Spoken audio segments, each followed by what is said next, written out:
এর যে 3 নাম্বার উঠবে কারো পক্ষে সম্ভব। সরকারি নিয়োগ পরীক্ষায় প্রশ্নপত্র ফাঁসের অভিযোগ ওঠার পর গেল জুলাই বলেছিলেন নিয়োগের প্রশ্ন সেট আল্লাহ ছাড়া কেউ জানেন না। এমন দাবি করা সরকারি কর্ম কমিশন পিএসসির সেই চেয়ারম্যান সোহরাব হোসেন 11 জন সদস্য সহ পদত্যাগ করেছেন। মঙ্গলবার বিকেলে তারা পদত্যাগ করেছেন বলে কালবেলাকে জানিয়েছেন পিএসসির জনসংযোগ কর্মকর্তা এস.এম. মতিউর রহমান।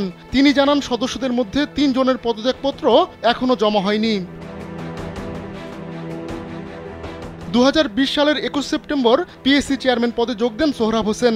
তার মেয়াদ ছিল আগামী বছরের 21 সেপ্টেম্বর পর্যন্ত। তবে ছাত্র জনতার অভ্যুত্থানে আওয়ামী লীগ সরকারের পতনের পর পিএসসি চেয়ারম্যান সহ পুরো কমিশনের পদত্যাগের দাবি ওঠে। স্যান্ডেলিনা সো, রূপচর্চায় আভিজাত্য। বৈষম্য বিরোধী ছাত্র আন্দোলনের সমন্বয়করাও গেল কয়েকদিন ধরে পিএসসি সংস্কারের দাবি জানিয়ে আসছে। এরই মধ্যে এই পদত্যাগের ঘোষণা এলো। জানা গেছে পিএসসি চেয়ারম্যান সহ কমিশনের 11 সদস্য পিএসসি সচিবের কাছে পদত্যাগপত্র জমা দেন। এই পদত্যাগপত্র এখন রাষ্ট্রপতির কাছে পাঠানো হচ্ছে।